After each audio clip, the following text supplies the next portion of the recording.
Hi everyone, and welcome to this week's installment of Fortunate Fridays. I am Fortunate Mbulelo Ludaka, and this is our space to be informed, insightful, and sometimes laugh. We'll get to that eventually. And today I am speaking on anticipatory grief. The medical definition is it's the normal mourning that occurs when a patient or family is expecting a death. Anticipatory grief includes depression, extreme concern for the dying person, preparing for the death, and adjusting to changes caused by the death. Anticipatory grief gives the family and friends more time to slowly get used to the reality of the death.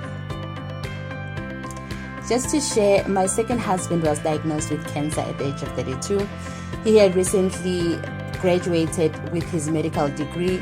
He was married to his dream girl, being me of course, and was basically at the prime of his life. But around late September or early October 2016, he started getting ill. I had then asked him to do some tests on himself, and he came back and said the tests were clear. And because he was a medical doctor, I took his word for it.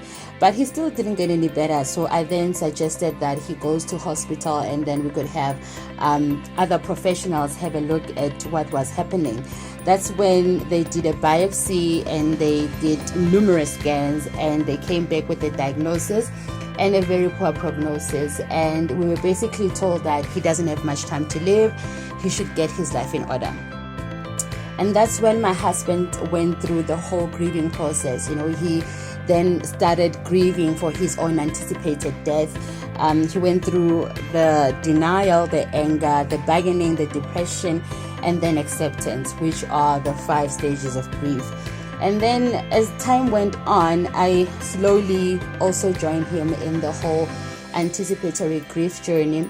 It was particularly hard for me because I couldn't imagine my life without my husband, and also that conflict of grieving for someone who's still right in front of you, also because of my faith. I truly believe that my husband will pull through. So there was a lot of conflict that was happening, but I guess at the end of the day, we pray and then God decides what's to happen, So as much as the whole concept of anticipatory grief is scary, it is definitely scary, but like I mentioned, there's benefits of giving the loved one unconditional love before they pass on, and also to create beautiful goodbyes.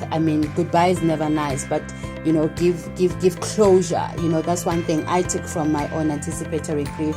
It doesn't necessarily mean that the grieving process after the death will be any easier, but looking at how my husband passed on, the fact that he passed on in my arms, and the last thing that I told him was how much God loved him, and what I took from that is that I loved my husband till the end, and I walked with him, through this scariest journey of his life, the last journey he took as a human being on earth. And that's just my takeaway from the whole thing. So that is my topic for today. Please do join me in the comment section.